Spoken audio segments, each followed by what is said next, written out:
When shaping this talk, I considered a wide range of directions, from focusing on specific legal breakdowns to examining contemporary governance failures. Yet I kept returning to a broader and more urgent question: what actually happens when systems fail? Across history, moments of instability are often framed as sudden crises or the product of individual leaders. But systems rarely collapse at random. They deteriorate under systemic sustained pressure, demographic strain, economic imbalance, institutional rigidity, and eroding legitimacy. Collapse is not spontaneous, it is structural. That realization is what drew me to the work of Dr. Jack Goldstone. Dr. Jack A. Goldstone received a PhD from Harvard, is the Virginia E. and John T. Hazel Jr. Professor of Public Policy at George Mason University, and a senior fellow of the Mercatus Center. He has received the Distinguished Contribution to Scholarship Award from the American Sociological Association, the Arnoldo Momigliano Prize, the Barrington Moore Jr. Award, the Myron Weiner Award, the Ibn Khaldun Award, and fellowships from the MacArthur Foundation, the J.S. Guggenheim Foundation, the Carnegie Foundation, the U.S. Institute of Peace, and the Mellon Foundation. He also served as the Richard C. Holbrooke Distinguished Visitor to the American Academy in Berlin. Dr. Goldstone has research focuses on the impact of global population changes on social and economic development. His new book, 10 Billion: How Aging, Immigration, Women, and Youth Will Change the World in the 21st Century, will be published in 2026 by the Oxford University Press. His work demonstrates that instability is structural, not accidental. This perspective is especially urgent today. Around the world, institutions face mounting strain from economic inequality, rapid demographic shifts, political polarization, and declining public trust. Understanding how and why systems fail allows us not only to interpret past revolutions, but also to recognize warning signs in our own moments. This panel seeks to examine the structural forces that undermine power and security, and to ask what survival means when institutions themselves become fragile. By grounding this conversation in Dr. Goldstone's framework, we can move beyond surface level explanations and engage with the deeper patterns that shape both political class and resilience. Please join me in welcoming Dr. Goldstone.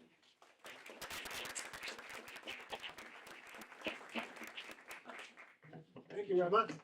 It's great to be here at Tufts. Raise it a little bit.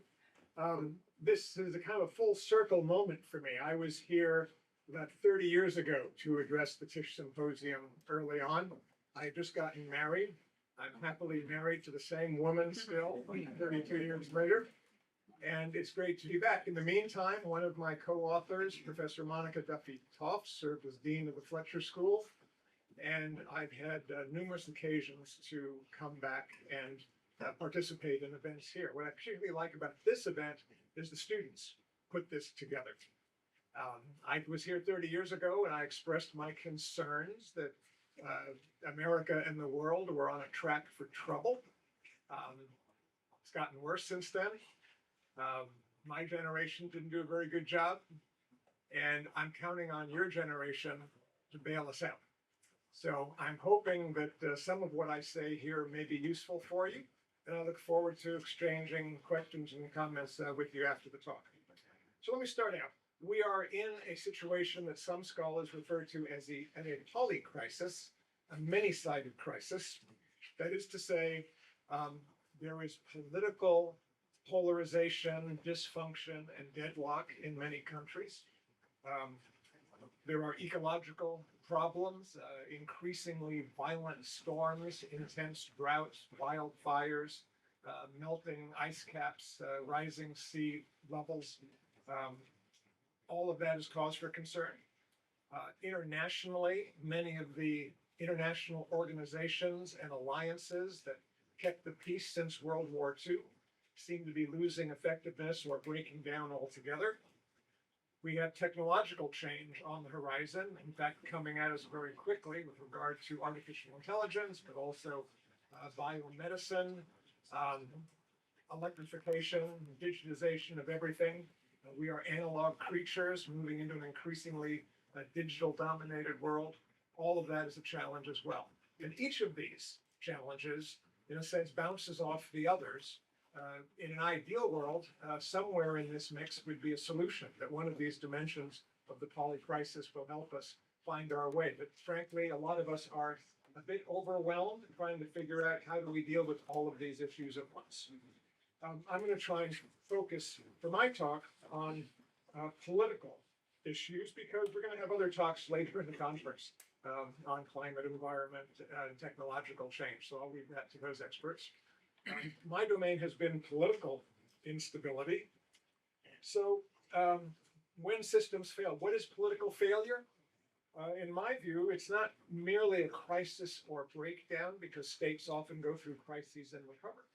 Failure involves a failure of institutions to continue working to such a degree that they are essentially becoming unwanted. That is, instead of looking how to fix our institutions and modify them, we're willing to have them dismantled and radically changed because we think that's the only way forward. That is a breakdown. And I actually think it's underway not just in countries like Nepal and Bangladesh and Madagascar, where young people have risen up to overthrow their governments, but people are also deeply dissatisfied with the state of their government and institutions in Europe and in the United States. We're seeing the rise of parties, populist parties they're often called, that seem to have a different agenda than the mainstream parties that dominated most of the last 30 years. So whether it's the Alternative for Deutschland in Germany, or the new kind of MAGA-dominated Republican Party here, we have parties that are changing the agenda compared to what mainstream parties have offered.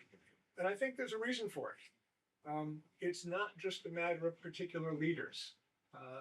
People sometimes focus on Donald Trump, our current president, as an extraordinary figure. And he is extraordinary in many ways. But he's well positioned to take advantage of the structural changes that I think have been underway for a long time throughout the West.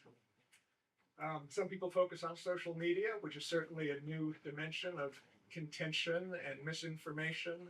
But again, that too, I think, is nothing new. History is full of examples of wild communication, pamphlet wars, the yellow press, sensationalism. These aren't new, but in a situation where people are already anxious, angry, and polarized, social media seems to come into that world and intensify the divisions and misunderstandings among us. So I think we have to look for things that are more fundamental than just who's in charge today or how we communicate. And I have been relying on what I call a structural demographic model of social change to try and understand moments of crisis throughout history. So this graph that I've put up here is kind of, okay, with a lot going on here, what is this telling us? I developed the structural demographic theory to explain revolutions in history: French Revolution, Chinese Revolution, Russian Revolution. And what the theory basically says is that in any society, there are institutions of government that are designed to carry out certain functions. They move income into the government as taxes to pay the government's bills. There are systems of elite recruitment and promotion that provide for an administrative and military and business elite. And there are economic mechanisms that people have to navigate, but hopefully if they get work, if they own land, they can provide a living for their family. And so as long as people can earn a living in the way they expect, elites turn over, are recruited, and are capable of doing their job, and the government can pay its bills, things tend to be pretty stable and tick along. But things change. Population may get older, population may get younger, may get larger, more urban. That tends to be part and parcel of other changes. And if tax systems don't adopt, governments fall into debt. If elite recruitment freezes up, social mobility falls, elites start fighting with each other for positions, political polarization arises. And if ordinary people face rising prices and declining ability to keep up their wages or property ownership, they get broadly angry at the government, and they are more easily mobilized by discontented elites in movements to overturn the system. So that's the kind of theory that lay behind what I argue, the French Revolution, revolutions of 1830 and 1848, Russia, and so on. Now, I developed that theory to look at pre-industrial societies, because in an agricultural society, things are simpler. But Peter Turchin, who is a brilliant ecologist and had been working with my theory and applying it to different places, said, you know, we should try your theory and apply it to the United States and see what happens. And so he developed indicators for wages relative to GDP, number of college graduates, number of millionaires, degree to which polarization in Congress shows congruent versus divergent voting, looked at the level of government debt and cycles and things like that.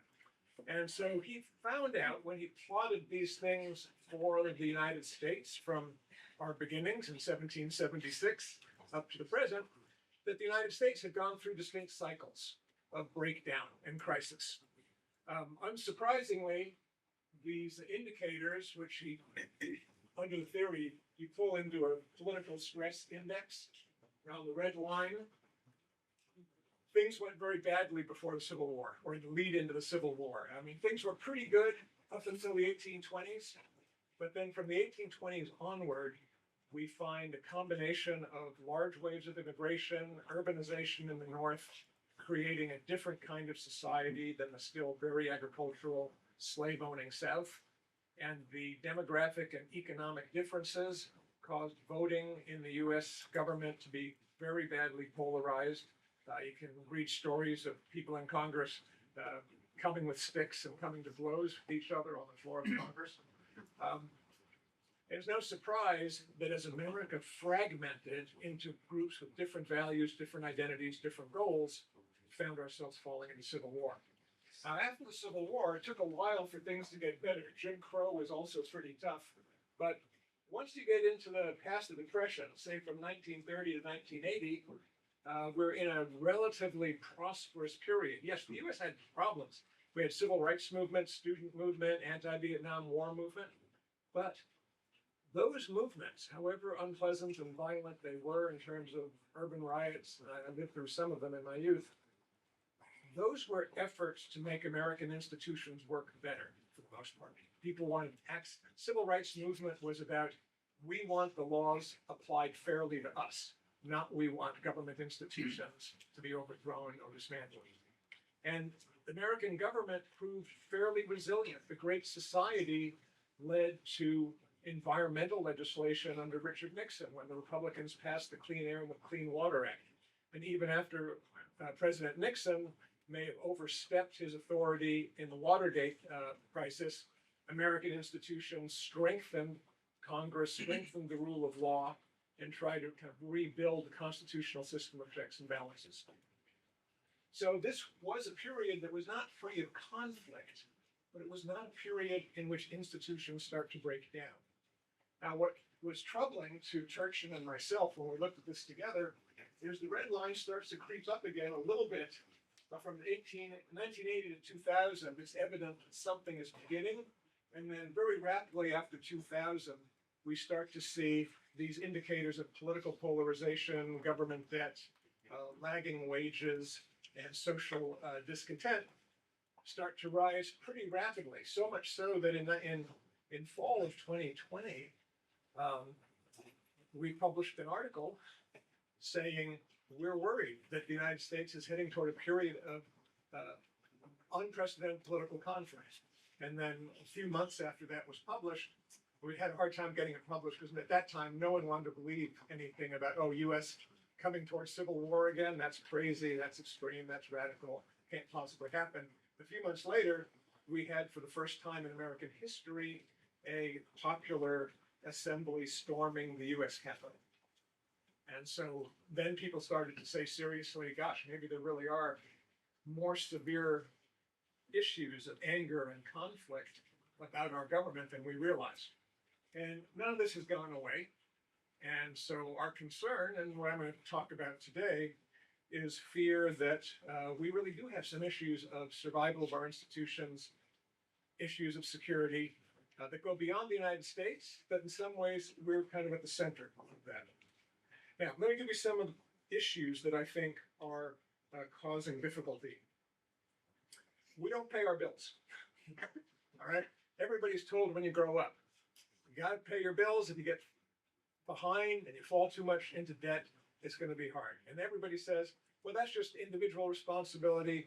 Governments are different. Governments can borrow. Well, up to a point, that's true. But what I've seen in the history of political crises is once a country gets on a trajectory of unsustainable debt, then it becomes harder for governments to maneuver. It's hard to respond to emergencies. It's hard to give people what they expect. It's hard to keep paying the bills. Small example, in the United States, the Social Security Trust Fund will be exhausted in 6 years. And in 6 years from now, we're either going to have to cut Social Security benefits substantially by like 20 to 23%, or we're going to have to raise payroll taxes by something like that level.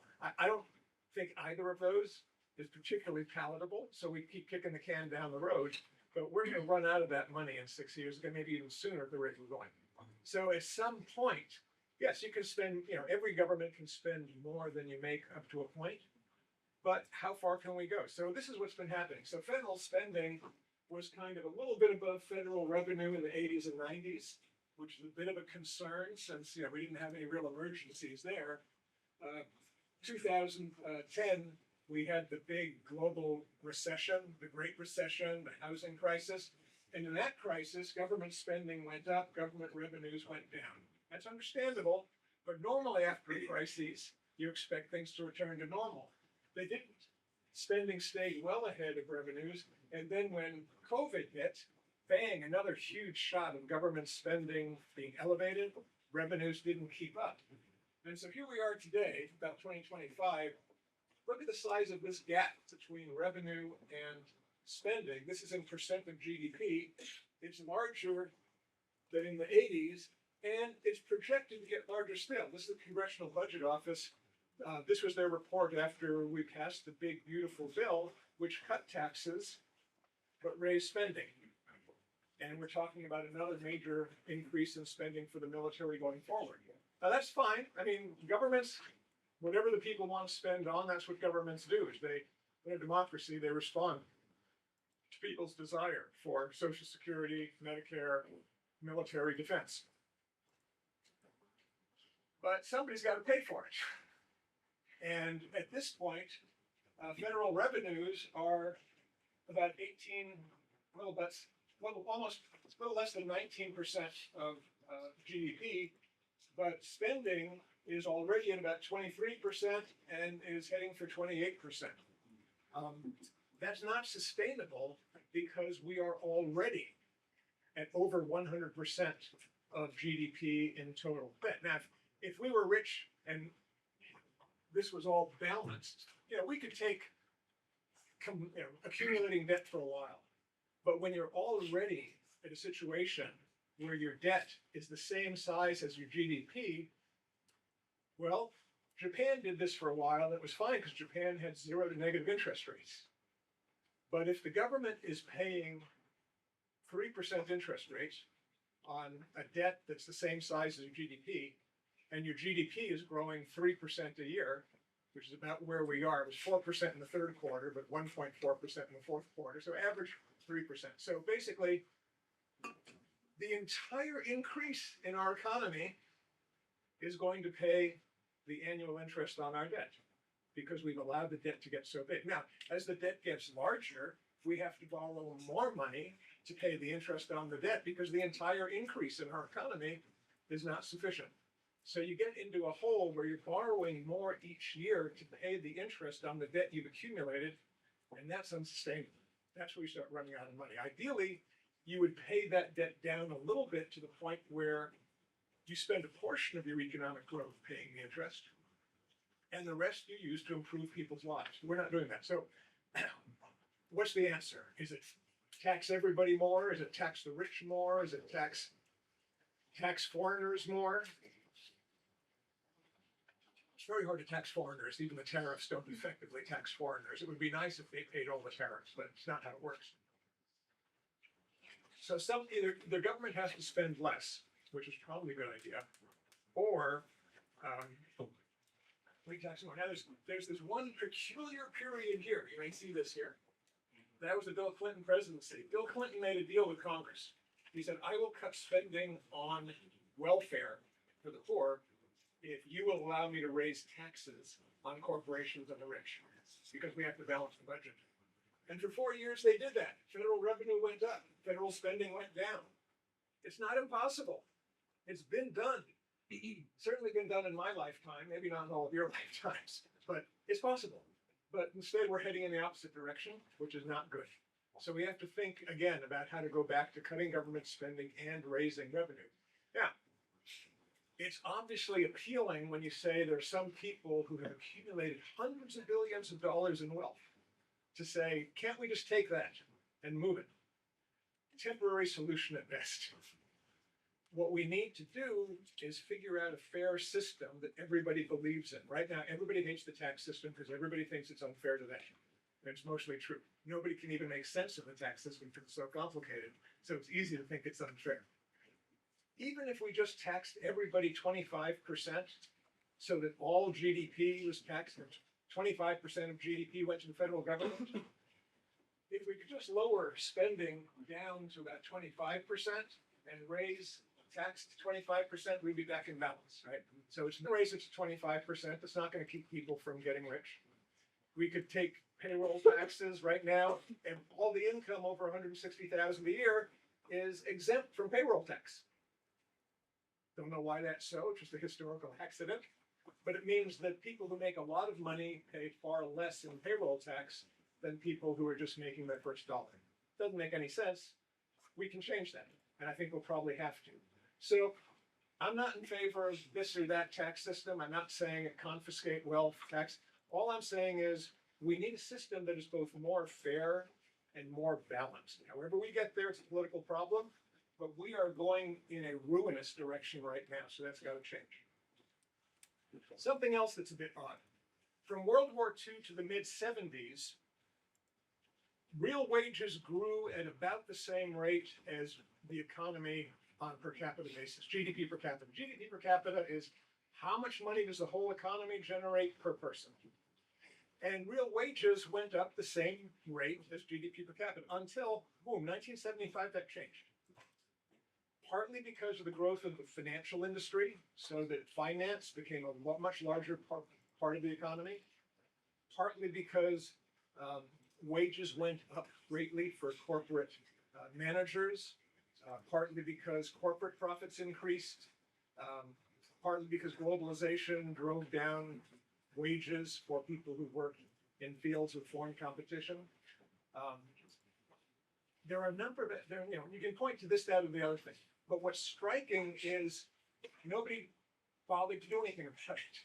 Nobody said, wait a minute, American workers, why are they being left behind this much? I mean, you could say, okay, we have a capital-intense economy, returns to capital, they should be higher. But this is kind of crazy that the economy should grow this much on a per capita basis and median weekly earnings is flat. Now you say, how come that wasn't a disaster? The main reason it wasn't a disaster is we put women to work. The big difference between the American economy in 1970 and today is that women, who were mostly at home raising kids in the 60s and 70s, are now welcome throughout the labor force. They work everything from diners to CEO offices. Women have become professionals, women have become full-time workers, and household incomes, therefore, have done better than this. But the price of that is that women are having fewer children.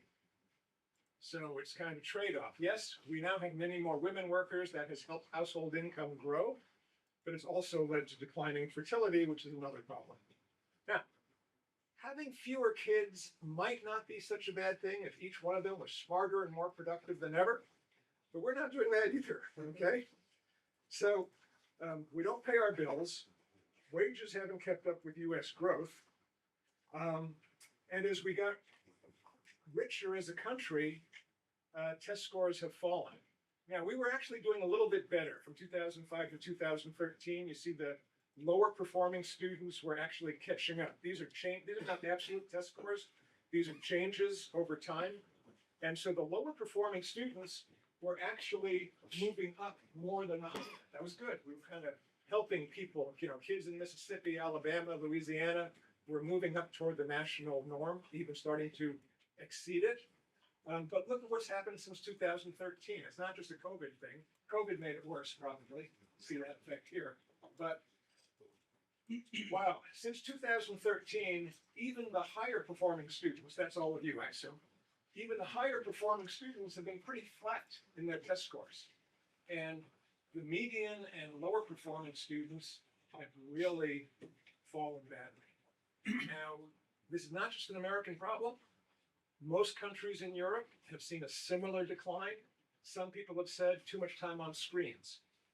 Some people have said too many fads in teaching. We're not following kind of science-based best teaching for everybody. Some people have said we don't read books anymore. Too much entertainment options and so on. Whatever the reason, this is not good for the future, right? We, as we get wealthier as a society, we should, I think, we should see some improvement in quality of education and performance for young people, but we don't prioritize it, right? Every school district in the country will complain about not having enough funds for teacher salaries, for building maintenance, for curriculum enrichment. It's just not where we put our effort, and this is what we get. Now, saved by the bell. This is sarcasm for the bell curve. It's not really the case. This is what's really one of these things that's really striking. Health and life expectancy are no longer the same for all Americans. All right, they never were very much equal for blacks and whites. The fact of life in America, black people tend to live in poorer states and live in poorer communities, and so they have greater issues with diet, nutrition, healthcare, accident exposure. But at least in the 1990s, whether or not you had a college degree didn't have a big impact on your life expectancy. It was more, what was your community group? Did you live in prosperous communities or in poorer communities? And that had a big impact on your life expectancy. But over the last 30 years, we've seen a big divergence. For white folk with a college degree, their life expectancy has increased from about 78 to about 84. So 6 more years of life. White, no degree, no change. So now, if you are a non-college educated white, you're missing out on about 10 years of life expectancy. That's how big the difference is now in quality of life between people with and without a college degree in America, just whites. For blacks, it's actually it's even bigger difference. The difference between black folk with a degree and those without a college degree, not quite, let's see, so this is, I'm exaggerating a little bit. There's about 78 to 6 years, and there's about 75 to 84, so about 9 years. So 6 to 9 years of life, which is a lot. You guys are young, you don't appreciate it. But the difference between whether you die at 75 or 84 puts a big perspective on your life in terms of how do you plan for the future, how much time do you have with your grandkids, how much time do you have with your wife, how much time do you have to accumulate wealth to leave to the next generation. People without a college degree are in America now significantly disadvantaged. Of course, they're going to have differences you'd expect in income, education, and so on. But there didn't used to be such a big difference in health and life expectancy as there is today. Let me go one more paradox. The genders are pulling apart. So men and women are not getting along the way they used to. And this is true. So South Korea is the extreme case, but you see the same thing in the US, Germany, the United Kingdom. So the red arrow is kind of a liberal tilt. How, on polling, how liberal are you compared to central, neutral political view. And blue is how conservative, right? So this is liberal conservative. And women everywhere are becoming more liberal, which makes sense when you think what's been happening with women. They're getting more college educated. They're adopting more professional jobs. They have greater personal autonomy and freedom. They're not dependent on men anymore. They're able to shape their own lives. And usually people who feel that they are really in control of their own life and have a lot to look forward to, they want a kind of, free liberal society where people can do whatever they want. Men, on the other hand, you probably heard about the boys' crisis and men in crisis, Richard Reeve, Scott Galloway. There was something to that because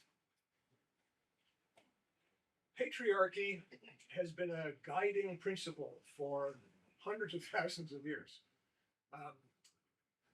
If you were a man, regardless of your nature, education, if you were a man, generally you felt that part of your role as a man was to be provider for your family. You were supposed to have a job, bring home the bacon, as I said. You were supposed to have a job, support the family, and in return, you were supposed to have a wife who would be loyal to you and somewhat dependent on you and look to you for guidance. And you would be in charge of your family. You worked hard and you were in charge and got a family in return. That was kind of the expectation. You may have heard of the traditional wives movement. Traditional wives movement, they're trying to bring that back. They're telling women, you need to respect and follow your husband. He's the chief executive of the family. You're the major manager of the domestic world. And you have well-defined separate roles in which the man is primary in the financial and support domain, and the woman is primary in the child-rearing domain. And that's how it was for a long time. That is the traditional model. But women are not thrilled with that model anymore for the most part. Hey, look, for those women who want to adopt it, that's fine. I'm all in favor of individual choice and freedom. If you want to have a traditional family, why not? That's great. But as I said earlier, one main reason that household incomes have not collapsed in the face of stagnating wages is women have gone to work. And particularly for women who have gone to college and started to build a career, becoming a traditional wife is not very attractive. We see this particularly in East Asia. So in Japan and Korea, where women are really expected to leave work, mind their children, take over and let the father go to work, go out at night with the drinking buddies. We're seeing a strike against marriage, basically. Women say, I do not want to be treated as a family accessory and a household manager when I have my own life and career. So we see this, South Korea, huge difference. And men, on the other hand, say, well, wait a minute. It was a good deal for men if we could be assured of a good job and have a family and have a woman who was ours. That was, that's what we were supposed to have. And that's not happening. So a lot of men are saying, this new world is crazy. This new world where more women go to college than men and women have higher incomes than men. I don't know how to cope with that. So I'm going to embrace a very conservative program to maybe give me back that male dominant role. And as I say, we see this around the world is because we haven't adjusted. I mean, men and women, in a sense, we all still have kind of a patriarchal worldview that even successful women want to have a husband who has equal or higher income than theirs. And that leaves a lot of men and women, kind of hard time finding a match. What we've seen in the US is the marriage rate for women who don't have a college degree has dropped from about 75 to 30%. I'm sorry, 75 to 50% being married by age 30. So the big decline in marriage for women who can't find a man who has an income that they think will be supportive for them, because frankly, men without a college degree have had terrible stagnation of wages. So if women want a partner who they can count on to support them and do better than they, it's hard to find. And then for the women who do go to college, they also have a little bit of a trouble, but they're able to find the college-educated men, or they marry the most successful non-college educated men. So actors, designers, creative folks. Very, very tough marriage pool left for non-college educated women. And then you have a lot of very unhappy non-college educated men who feel women no longer respect them or want them. And we have this huge divergence. And so marriage rates are falling and fertility rates are falling. So what has gone wrong here? Basically, globally, we find male-female relationships declining, fertility is going down. We also find everywhere people are fearful of immigration. Understandable, to a degree, but it also evinces a kind of loss of confidence. When Americans were very confident, we thought, immigrants who come to this country, they'll want to be like us. They'll want to adopt American lifestyle. They'll compete. They'll work hard. And, immigrants are who we are. But now that we're not so confident in our future anymore, now that we're kind of anxious, now that we're worried about, vast inequality and technological change and who's going to support our kids and what happened to social mobility, immigration just seems to make everything worse. It's like, okay, now we got outsiders coming in trying to make things even more difficult. And so we have this enormous anxiety and fear globally around immigration that also opens this opportunity for populist politicians to say, we'll save you, we will put up walls. The problem is putting up walls also locks out a lot of people with talent, ambition, entrepreneurs. In America, a disproportionate number of entrepreneurs and tech executives are from immigrants or from families of immigrants because immigrants are risk takers. To be an entrepreneur, you have to be willing to take risks. A lot of Americans would rather not take risks, but immigrants are kind of self-selected for willingness to take a chance and bet on themselves. And America has benefited enormously from that, and now we're not. So what has happened? And my answer is, why are we so rich, and yet we have all these paradoxes? Government can't pay its bills. Wages are falling behind GDP. Life expectancy is diverging dramatically by education. Men and women are being driven apart.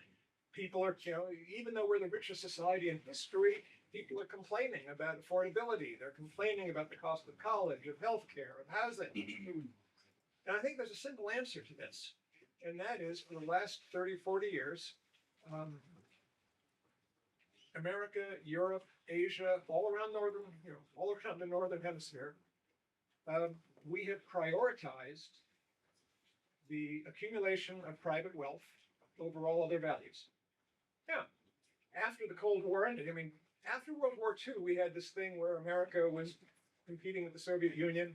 Soviet Union was supposed to be a workers' paradise. Obviously, it wasn't.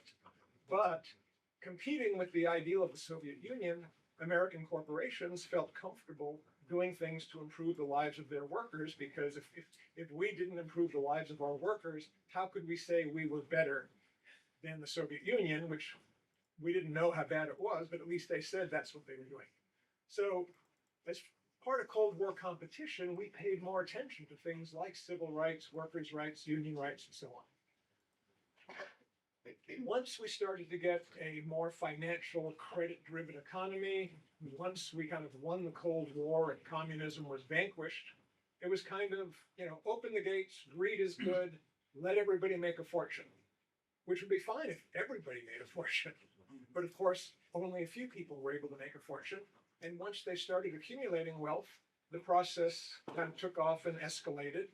And those who got rich kept saying, you should never regulate the internet because it's a small, struggling startup economy. And if it regulate it, you'll choke it, right? So, yes, now, 7 of the largest corporations in the Fortune 500 are all tech internet companies, but we still say, oh, don't regulate them, just like when they were startups, it would be bad. Same thing with AI. AI is a startup, struggling industry.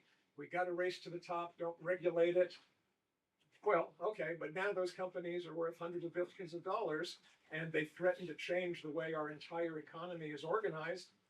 Maybe we should at least think about, we regulate automobiles, we regulate airplanes. Why would we not at least think about providing some safety and equity regulation on something that may be the most transformative element of our whole economy? But the word is, no, nothing that would get in the way of increasing the accumulation of private wealth, because that would be bad for capitalism, bad for the economy, and so on. Well, that's our choice, but we have had this choice now for 30 or 40 years that basically says, let everybody maximize private wealth to the greatest degree possible, and those who don't succeed, that's unfortunate. And if they become addicted to opioids, that's even more unfortunate. And if they drag down the education and the health scores and everything else, well, that's okay, because we still have plenty of people who are successful. Okay, but what we see down the road is the government going even more broke. We have fertility falling, so we have fewer and fewer young people in general, I think too few to waste. And at the same time that everybody's getting more anxious, what we see is even the international alliances that helped support international free trade, international peacekeeping, those are collapsing too, because nobody trusts anybody anymore. We're heading for a world in which, as Stephen Miller said, you have to believe in the power of force, because that's how history is. Strong countries are the ones that get their way, and you just have to be the strongest, and that's the way you succeed. And I understand that's been a popular view throughout history. You see it expressed under the Roman Empire. You see it expressed in ancient Greece.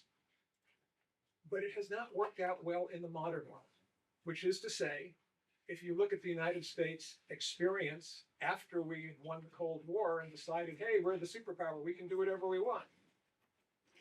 Things did not go well for us in Iraq or Afghanistan. Before that, they didn't go so well in Vietnam either. It's actually pretty hard, even if you're a big, powerful nation, to impose your will on 20 or 25 million people who want to be left alone. It's not that easy to use force to get your way. Israel has practically destroyed all of Gaza, but they still don't really have peace. They haven't disarmed Hamas. Overwhelming force meant they could kill a lot of people. They could destroy a lot of buildings. But that's not the same as building an agreement for the future that's based on some kind of understanding or trust. The decision America made at the end of World War II to treat Japan and Germany not as terrible, hostile nations that deserved retribution, but instead as people who had lost their way under bad leadership and should be brought back into an alliance of civilized nations, that changed the world after World War II. Japan and Germany were encouraged to join us militarily and thrive economically, and they did. We had our issues with China. We have our issues with China today. But we encouraged China to join the world economy and grow. We encouraged China to go from a $500 billion economy to a $20 trillion economy. And a lot of the world benefited from China's growth, even though we now have issues that we still have to resolve, but we're not in danger right now of going to war with China. And there are issues with Taiwan, but it's not the same as Russia and Ukraine. So the lessons to me of the last few decades are that you have a more stable peace under conditions of alliance and trust than simply by exercise of force against what you consider to be weaker nations. But that's my view of what has happened in the last 30 years. Other people view it differently. And maybe that would be fine if America was internally strong and united and well off. But why are we throwing our weight around in the world when at home we are badly divided, losing our sense of community and family, politically at each other's throats, and falling deeper and deeper into debt? Does not seem to me very productive. So I'll close simply by saying, is there a way out of this? And I think the answer is yes. I mean, as I said, Clinton for 4 years balanced the federal budget simply by shrinking spending a few percent, raising taxes a few percent. We can get ahead. If you ask today, just for example, which country is richer on a per capita basis? The United Kingdom or Hong Kong, which was a United Kingdom colony? Today, Hong Kong, HK, has a higher GDP per capita than the United Kingdom. South Korea, for many years, was a colony of Japan. Japan dominated it. They were thrown out after World War II. Korea was devastated by the Korean War. But today, South Korea has a higher GDP per capita than Japan. I love it. But still, it's an amazing story. So countries can come back from serious disaster and breakdown and become even richer than the bigger, powerful countries that have subjected them in the past. I don't know if the US is going to fade from the scene, although on the trajectory we're on today, it's a real question because our institutions are breaking down. If you go on the Gallup polls and say to Americans, do you have trust in Congress, the presidency, corporations, the police? No. Now, it's been a startling drop in the last 30 years. Americans hardly have any trust in their own institutions anymore. And that's a very bad sign for political stability and prosperity. So how do we get that trust back? Well, I think the answer is fairly simple. You listen to people, right? People simply want basic security. They want housing that's affordable. They want health care that won't bankrupt them. We're going to have to tilt the table a little bit from the ultra wealthy having everything they want and more, and ordinary workers not having even what they consider minimal fair opportunity. America was pretty unequal in the 50s, 60s, and 70s too. We had wealthy families in Bal Harbour and Palm Beach in the 50s, 60s, and 70s too, right? We had Hollywood stars in the 1930s. So we've had inequality in America, but it always was combined with opportunity and progress, even for those who were not rich, even for those who were struggling. And that's what we have to do, I think, to restore trust in the system. Fix education so that scores aren't going down. Give people opportunities to move, to find housing. None of these things are impossible because they've all been done, but we can't do it if our goal is to allow maximum accumulation of private wealth as opposed to investing in children, in our communities, in our families, and focusing on, kind of what I call it Christian values. It's kind of an anti-Christian approach to say power and greed are the things that should guide us. That's not been the ethic of any great civilization. The ethics of great civilization have been care for the poor, empathy, feed those without food, give shelter to the homeless. And we've screwed this up. I'm the first to admit that our policy on poverty and homelessness has been overly bureaucratic, unproductive, and terrible. But there are some communities around the country that are showing success because they're addressing problems like from scratch and simple. And so they're saying, obviously, we're never going to solve homelessness if a basic apartment is $2,000 a month. Because even if you take someone off the street, clean them up, get them off drugs, and get them into a minimum wage job, they still won't be able to afford an apartment, right? So we've got to think big picture. How do we create opportunities for people, even at the bottom, to have a decent life? So I've talked too long.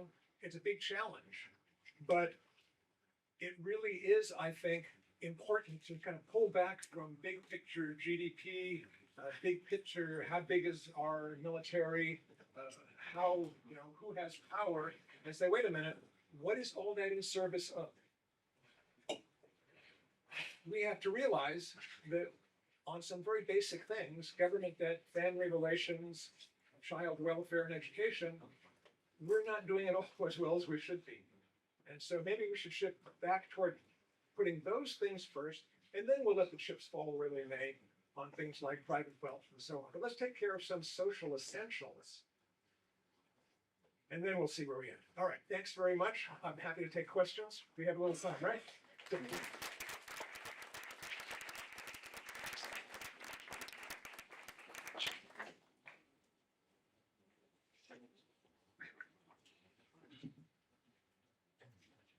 Questions in back. Do you want to call on people? Yeah. Thank you very much, Emma. We will open this up to questions on the floor. I'll come around with a microphone.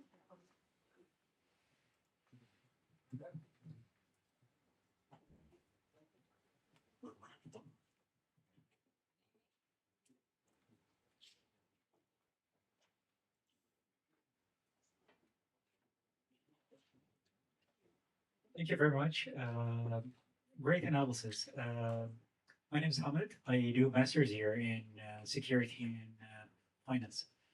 I wonder if you've done a similar structural analysis for other regions than US and the West, namely Middle East and China, because there are a lot of moving plates all over the world. And I think to understand the big picture, you have to have such analysis for all these actors.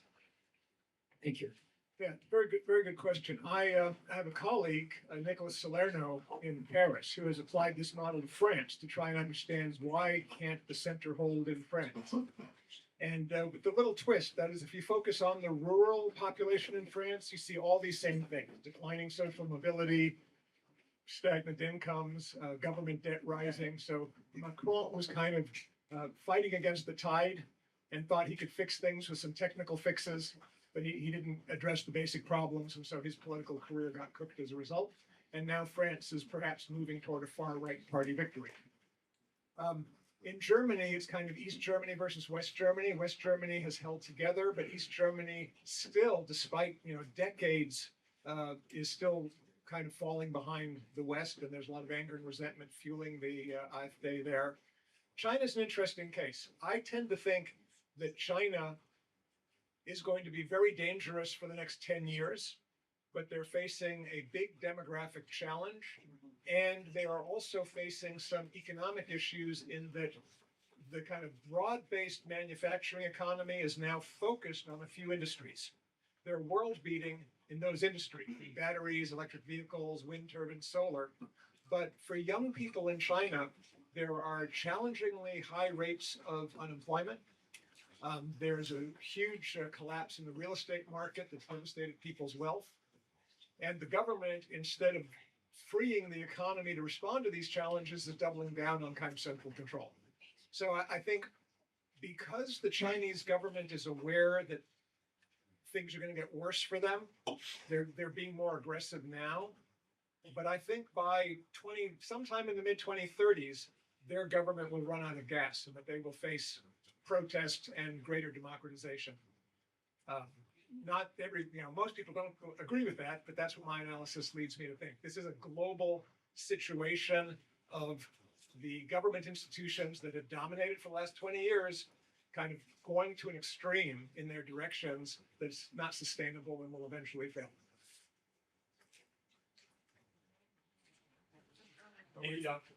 Yeah, microphone coming. We all want to hear the question. Thanks, Dr. Goldstone, for speaking to us. I'm Midshipman 4th Class Desai from the Naval Academy. When you talk about balancing the GDP as a measure to cure a lot of these problems, like the gender kind of polarization, the gap in GDP and median earnings, and then drops in education and test scores, how do you balance the GDP and solve those issues which are typically associated with higher spending? And then how do you use that to cure problems that you talked about at the beginning, like issues with the environment or the breakdown of political institutions or the rise of partisan parties? Yeah, in a book that I did over 30 years ago, same time I started here, I said that what America needed was ennobling leadership. By that, I meant leadership that persuades people it's worth making sacrifices today for a better future. Parents normally grow up to realize if you're a parent, you have to make sacrifices for your children. And if you're in the military, you have to make sacrifices for your country and for your companions that you're fighting with. It doesn't make any sense to be totally selfish as a parent, as a commander, as an officer. It doesn't make any sense to be totally selfish, I think, as a citizen. But we've had, since John Kennedy said, ask not what your country can do for you, ask what you can do for your country. Since then, we've kind of had a series of leaders around the world who have run on, I can give you more today. I will ask less and less of you and promise you more and more in return. And politicians can benefit from that, but they end up mortgaging the future in a lot of ways in order to funnel short-term benefits. to their population. For instance, if you say, okay, lifespan has increased from average life expectancy of about 70 to 78, but still going to let you retire at 62. Somehow we're going to fund all that. It's not reasonable. And it's not reasonable to always tell people, we can lower your taxes. Every politician is going to lower your taxes, and we're going to do that. But if you keep lowering taxes and raising spending, you get in a mess. So we need political leaders who will treat citizens as adults and say, if we're going to have a better future for our country and for our children, even though you're not having children now, if you want to have children and you want them to have a better future, well, we need to make some sacrifices. We can afford it. We're the richest nation in history. There's no reason we can't afford to do things that other countries do. Provide health care for everyone at a reasonable price. Provide education that doesn't vary enormously from city to city or state to state. There are examples that work on these things. And you say, well, America has responsibilities. We're a military superpower. Well, we actually have allies. I think Trump is right about this. America does not have to support the world on its shoulders. We can work together with other countries to provide global order, but we can't cut taxes, tell our allies we're not committed to them, and we're going to take care of everything and expect to have money left over for making ordinary people's lives better. So I think, again, like I said, we have to look in the mirror, say, what are the things that we really value and really care about, and are we willing to make some sacrifices and adjustments for that? Now, I'll be honest, I'm pessimistic that we can do that, and I'm really worried that we'll have to go through some really major crises before we turn things around. It would not surprise me if we ended up with some, massive bond sell-off if they think America's not going to be able to pay its debts, or we have some even, bigger military crisis in the Middle East or in East Asia because nobody's quite sure what America's going to do. So things can get worse before they get better. But in order for them to get better, just will take us to say, what should we value and what will we sacrifice in order to get there? Because each one of us in our daily lives, you work hard for the future. You make sacrifices today for the future. We just have to apply that more broadly.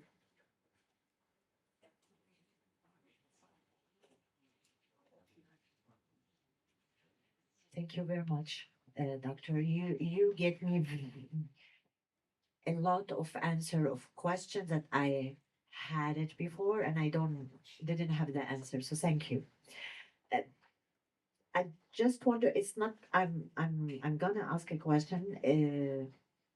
According what you said, how we can balance between your opinion that going back to the religion system, I'm not saying Christian, any religion system, and the opposition view that it say the woman has the right to have ambition, economic independence, work, especially that we know that economic independence, it's give the justice in not only for women in the society. Can just have this answer, please? Absolutely. I think we need to recognize that with a life expectancy for everyone that is already in the late 70s and is probably, for those of you who are young today, your life expectancy is probably going to be in the mid 80s. And so you probably should have a working career. People are healthier longer. You're going to work until you're 70, maybe 72. So there's no reason for businesses and schools and corporations to say, we want you to prove whether you're good enough by the time you're 32 or 35, right? So if you want to be a partner in a law firm, if you want to be an academic who gets tenure, if you want to be a journalist who gets a staff job, there's those years from age 23 or 4 or 5 to 35, that's the most critical time in building your career. That puts a lot of pressure on people at a time when biologically is the best time to have kids. And I think people underestimate the value of having children in terms of what that does for people, in terms of giving them long-term values, the ability to handle stressful situations, the ability to plan for the future. So corporations kind of have this idea that if I can have a man or a woman and they will work 60 hours a week and they will be free to fly around the country or the world whenever we need them to. And then once they're, in their 30s and they've made partner, they made this, or they've done that, we know who's good and who's not.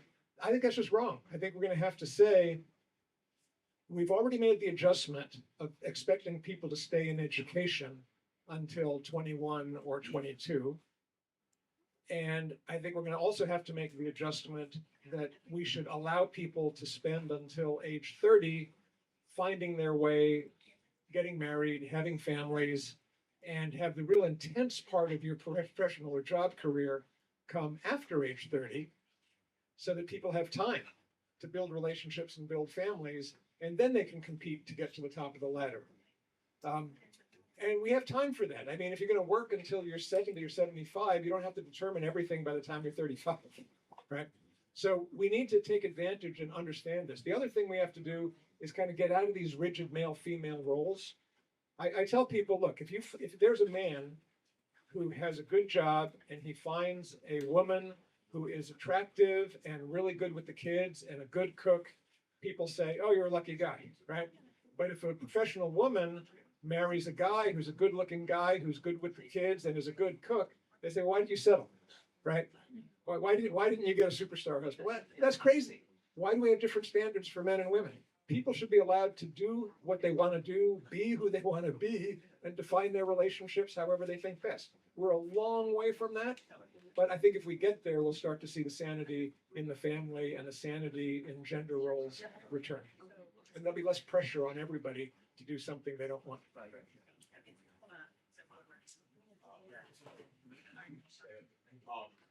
you, Professor. I have a quick question on your comments about recruitment.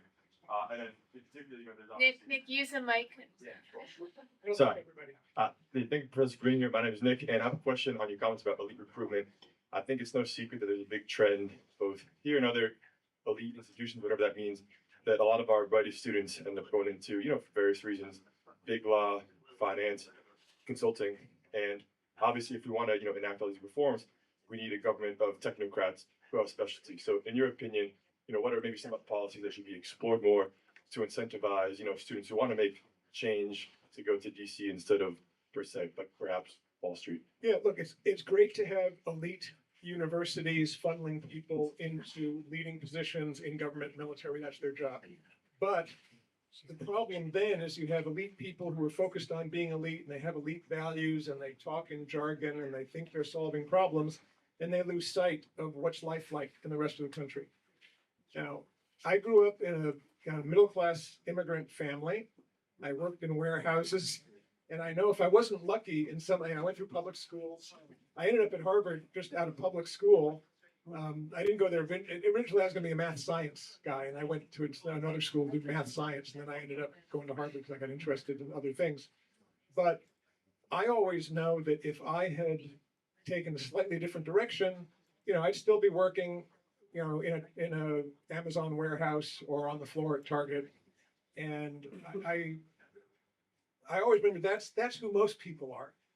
That's who I would be in most lifetimes. And that's kind of how I try and relate to people. When I was in college, I took a Greyhound bus from Boston to San Francisco and back twice because I needed to go to San Francisco for an interview and I didn't have enough money to fly. So I said, I've got more time than money.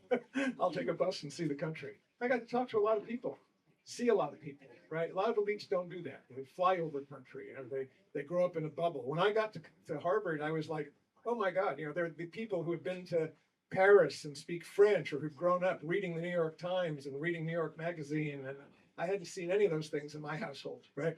So I had to adapt, but I always kept the feeling that what's important is to find out what's true and valuable to everybody, not just what's the technocratic solution. Because you know what? Even if you have the best technocratic solution, if you can't sell it to ordinary people, if you can't get people en masse to get excited about what you're doing, you're not going to get it done.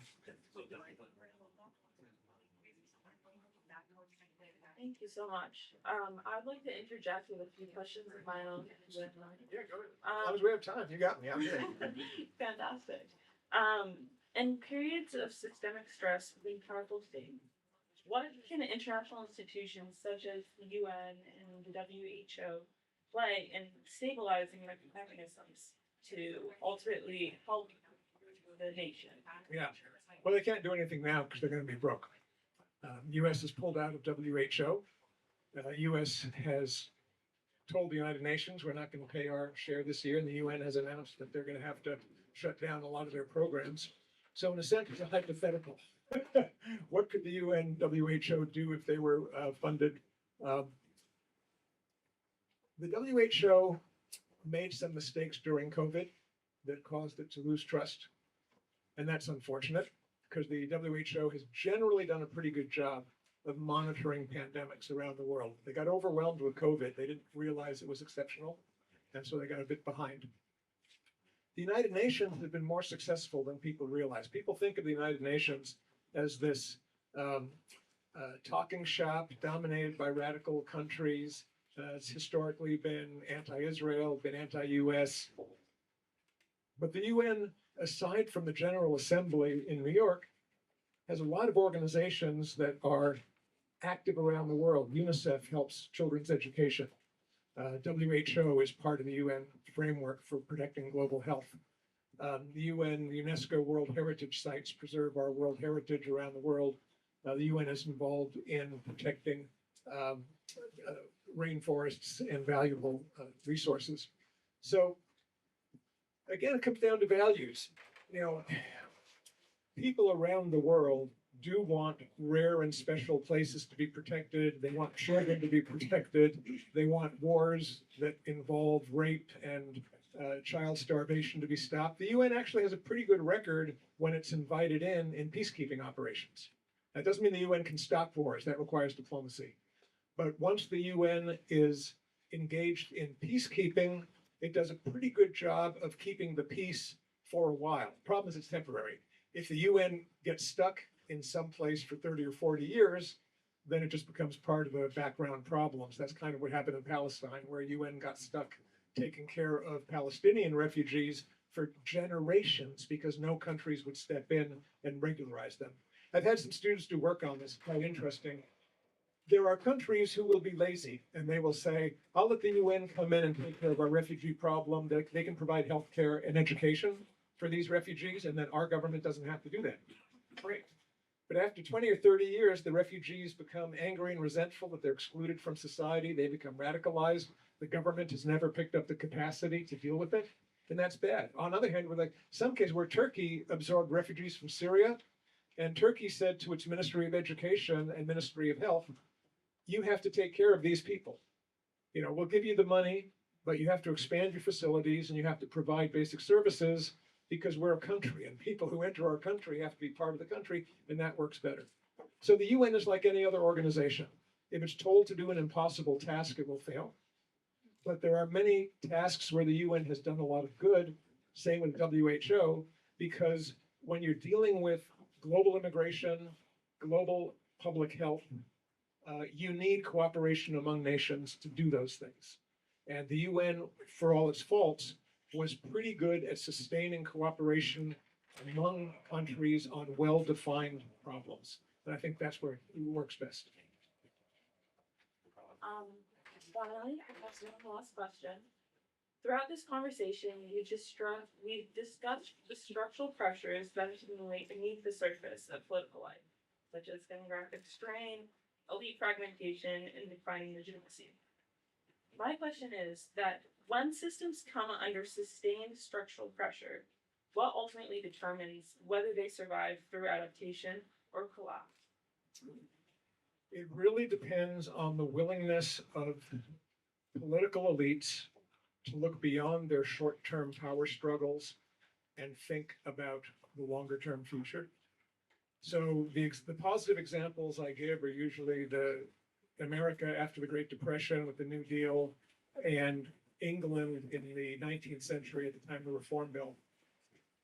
Those were periods where countries and societies were under great stress, and there were people on both sides who were digging in their heels to say, yes, we have a serious problem, but don't change anything. Don't create massive reforms. Don't adapt. Whether it was Herbert Hoover in the United States, Depression, or Duke of Wellington in Britain, they were saying, you know, we have a good system. Just hang in there. But then there were other people like Franklin Roosevelt and Lord North who said, no, things have changed. In Britain, we have this huge labor force in Birmingham and Manchester that didn't exist 30 years ago. We need to bring them into the political system. FDR said, you know, people are hungry. We need to give them leverage. You know, we need to support unions to negotiate with employers. We need to put people to work, building post offices and working in our national parks. We need to give people jobs so they can get on their feet. And these were radical things that hadn't been done before, where elites tend to say, we're going to do things the way we've always done them, and we're just going to fight for power to keep them that way. That tends to work, but only maybe at most for a few years, and then things collapse. When people are willing to say, I'm going to, you know, I don't know if this will work, but we have to do something different because things have changed, then that may have a chance to work. So I do think we need change. Now, sometimes the change goes too far, and sometimes the change actually is destabilizing. So it's difficult. Once a society has reached a level of crisis where people have lost faith in institutions, it's not easy. You know, there's no simple, yeah, do this and everything will be okay. Right? Countries have to kind of fight their way back to achieve a new consensus and achieve a sense of where their values lead them. It's not easy. It's been done a few times in history. And I guess if everybody here is of goodwill and good conscience and wants to work together, maybe we can do it here too. But it's gonna be hard. Please join me in giving a round of applause to Dr. Goldstone.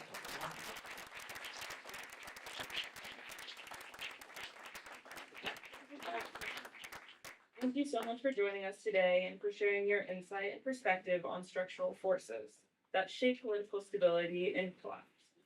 Your work reminds us that systems rarely fail without warning, and that understanding those pressures are essential to survival, if it is still possible. We are truly grateful for your time and for challenging us to think more deeply about power, security, and resilience. Once again, please join me in giving a round of applause to Dr. Hazel.